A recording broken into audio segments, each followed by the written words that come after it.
और ज्योतिबा को समझा हमारी प्रथाओं में बाधा न डाले। क्या कर दोगे? देखते हैं कौन पहले थकता है।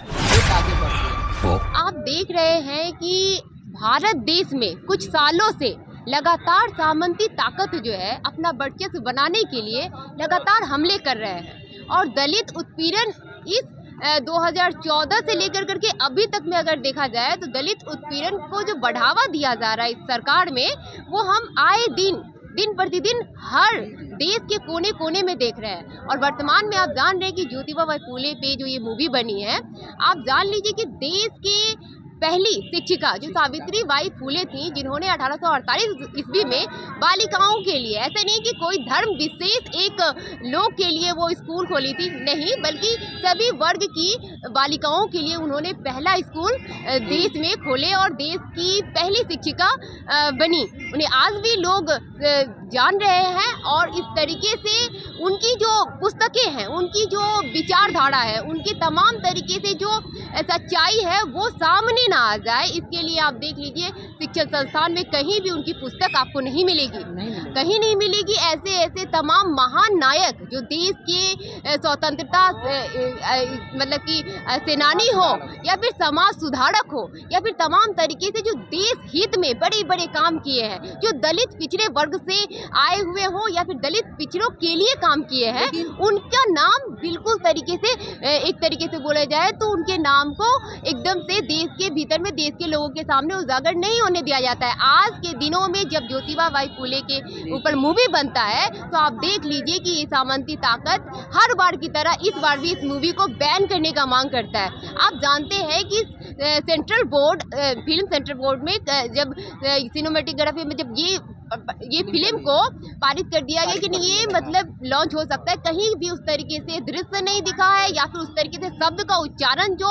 एक ऐसे समाज को कहीं ना कहीं टारगेट करता हो, ऐसा कुछ नहीं पाया गया होगा, तभी तो वहाँ से लॉन्च किया गया है। लेकिन उसके बाद भी ये मोदी सरकार की जितने समर्थक है, जो सामंती ताकत है, जो लगातार ऐसे हमले करते रहे हैं, वो नहीं चाहते हैं कि वो ब्राह्मणवाद जो देश भर में चल रहा है, एक जाति विशेष पर जो पॉलिटिक्स चलता है, जिनकी जो सत्ता चल रही है और वोट बैंक कहीं ना कहीं वोटरों का जो बैंक है दलित समाज और तमाम तरीके से वैसे मध्यम वर्ग जिनकी स्थिति अगर उनकी सच्चाई जो रोक रहे हैं, उनकी सच्चाई अगर आ जाएगा तो कहीं ना कहीं लगेगा कि दलित समाज को के ऊपर कितना उत्पीड़न हुआ है। 3000 साल पहले की अगर हम बात करें तो जो स्थिति थी हमारे देश की महिलाओं की, वो घर से निकलती नहीं थी, उन्हें वो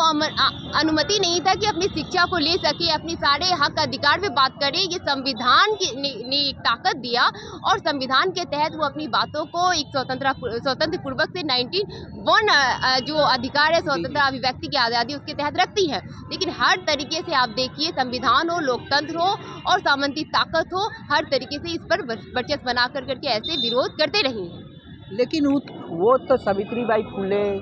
चाहे फुले, महात्मा फुले, ये लोग तो एक विपक्ष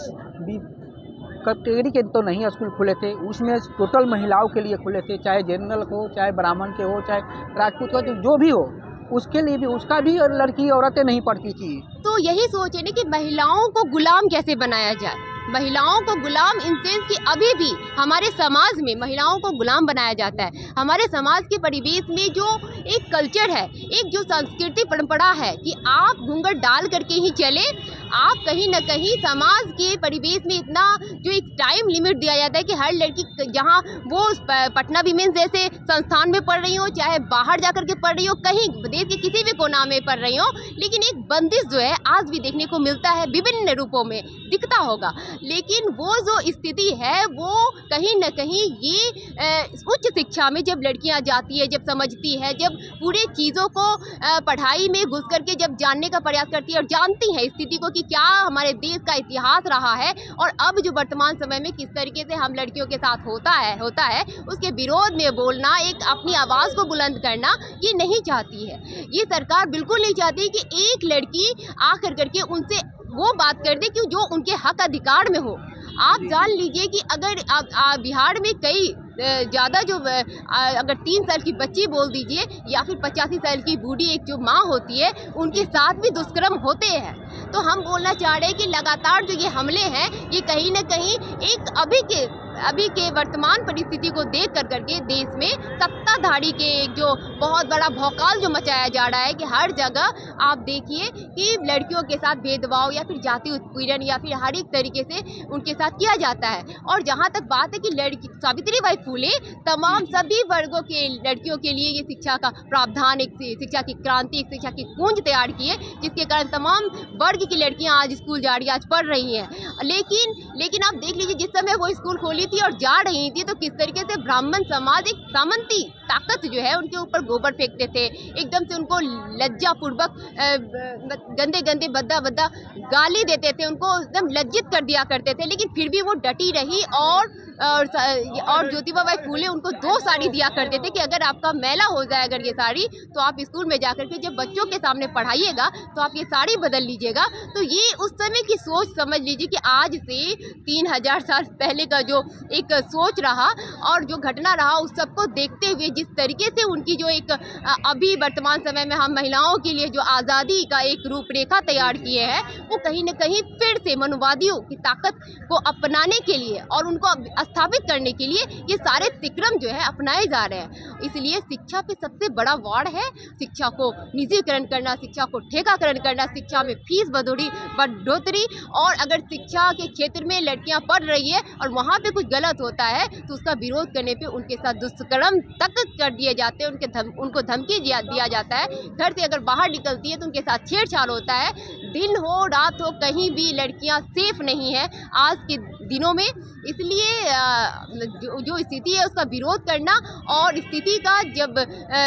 सावित्रीबाई फुले और ज्योतिबा फुले का अगर मूवी आएगा तो और भी चीज़ों को लेकर के लड़कियों के साथ जो मतलब कि रहा है समाज का जो सोच रहा है वो कहीं ना कहीं उजागर होगा। हम लड़कियां को जो ताकत, जो शक्ति, जो मतलब आज़ादी मिली है उसको जब हम जान जाएंगे कि सावित्रीबाई फुले है की वजह से मिला है तो ये जो बोलने वाले जो नीतीश सरकार और मोदी सरकार जो है जो बहुत भवाई करते हैं बेटी बचाओ बेटी पढ़ाओ का नारा देते हैं, लेकिन जिस तरीके से जिनके वजह से मिला है वो तो संविधान को ही खत्म करने का प्रयास कर रहे हैं। एनडीए सरकार है वो संविधान को ही खत्म करने का प्रयास है। तो ये सब कहीं ना कहीं भीमराव अम्बेडकर पे भी बहुत ज़्यादा ही आप जान रहे हैं कि गलत टिप्पणी दे दिया जाता है, मुहावरे पेश कर दिया जाता है, वो भी गृह मंत्री, देश के गृह मंत्री के द्वारा। तो लगातार ये जो हमले हैं ये मनुवादियों को, सामंती ताकतों को बढ़ावा दे रहा है। और ऐसे में ज्योतिबा फुले जैसे फिल्म अगर आ जाएगा तो उनकी सामंती जो हमला रहा है, ब्राह्मणवाद सोच का जो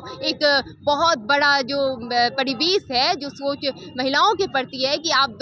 जीन्स नहीं पहन सकते हैं, आपके कपड़े को भी मतलब कि टारगेट किया जाता है, आपके चलने फिरने के हाव भाव को भी टारगेट किया जाता है। हर तरीके से लड़कियों को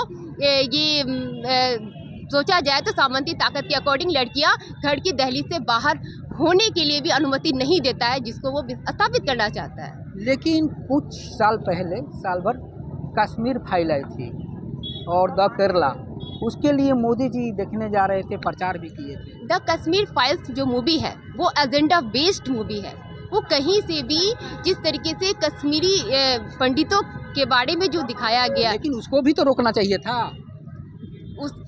किसको रोकने की बात कर रहे हैं आप? उस फिल्म को रोकना चाहिए था, बिल्कुल रोकना चाहिए था। लेकिन आप देख लीजिए ना कि पूरे तरीके से किस फिल्म को रिलीज़ करना है, किस फिल्म को रिलीज़ नहीं करना है। ये जो पूरा जो साजिश है, ये जो पूरी तरीके से एक हमला है, एक कब्जा है, वो केंद्र सरकार के हाथ में है। तो आप देख लीजिए ना कि सावित्रीबाई फुले के मूवी को, ज्योतिबा फुले के विचारधारा को सबके सामने में लाने में उनमें दिक्कत क्या है? ऐसी क्या उनको दिक्कत पड़ रही है कि एक ब्राह्मणवाद सोच, अगर सामंतीवाद जो रहा है, इतिहास रहा है, तो उस पर आपको लग रहा है कि आपको लोग टारगेट करने लग जाएंगे, आपके सच्चाई का उजागर हो जाएगा तो लोग समझने लग जाएंगे। ब्राह्मण कितना टारगेट कर रही हैं आप? आपको भी ब्राह्मण टारगेट इसलिए, सामंतवाद, ब्राह्मणवाद, हमको ब्राह्मण से कोई तकलीफ नहीं है, ब्राह्मणवाद से तकलीफ है, सामंतवाद से तकलीफ है। आप जान लीजिए इस देश में अगर इतिहास उल्टाया जाता है तो कब्र भी खोदे जा रहे हैं। कब्र खोद करके सबके इतिहास जो है, इतिहास के पन्ने खोले जा रहे हैं। भाषण हर तरीके से उनका जो मंशा है वो मुस्लिम एक माइनॉरिटी कास्ट को लेकर करके वो मंशा ऑलरेडी दिख रहा है। और ऐसे में जब एक इतिहास आपके सामने एक मूवी के द्वारा अगर आता है तो उस इतिहास को जानने और दूसरे के सामने पब्लिश होने में, सर्कुलेट होने में तो आपको प्रॉब्लम क्या है? तो इनकी मानसिकता साफ साफ है कि ये अपनी जो कब्जा रहा है, जो अभी भी वर्तमान में भी उसी कब्जे को हथियाने के लिए पूरे तरीके से साजिश करते हुए ये एनडीए सरकार पूरे तरीके से सामंतवाद के समर्थक है, एकदम संरक्षण करता है। आज देख लीजिए ना, आड़ा में एक घटना घटा है, साथ एक बारात निकल रहा है, बारात जाने के क्रम में कोई बीजेपी का नेता समर्थक अगर डायरेक्टली बबलू जो है वो बीजेपी के है नेता है, और उन्होंने अंदर क्या कहते हैं बंदूक निकालते हैं और वो ये बोलते हैं कास्ट को यादव कुशवाहा है, ये हमको ऐसे हमसे बहस कर लेगा, ऐसे बोलते हुए गोली का फायरिंग कर देना। उसके बाद भी निडर जो डर नहीं, एकदम डर नहीं, अभी तक अरेस्टिंग नहीं हुआ है। एक जगह दलित अगर जाते हैं माथा टेकने के लिए शादी के दरमियान एक मंदिर में, तो उनको मंदिर में घुसने नहीं दिया जाता है। ये कहीं न कहीं पूरे तरीके से दलित पे बहुत बड़ा हमला है, अति पिछड़ा पे बहुत बड़ा हमला है। वो चाहे जहाँ भी जाए, शिक्षा में जाए या फिर रोजगार में जाए, हर तरीके से हर क्षेत्र में दलित पिछड़ों पे बहुत बड़ा हमला है। शोषित वंचित समाज के वर्ग के बच्चों को हर तरीके से फांसी की कतार में खड़े करने का इस एनडीए सरकार के कल फूले मूवी रिलीज हो रही है। फूले मूवी बिल्कुल रिलीज होगी, क्योंकि उसमें पूरी सच्चाई है। सच्चाई का उजागर तो होके रहेगा ना, लेकिन बहुत ऐसी चीज़ है जिसको कहीं ना कहीं उसको छांट दिया गया, हटा दिया गया है। लेकिन इतिहास तो इतिहास ही है, एक दिन सब आएगा ही।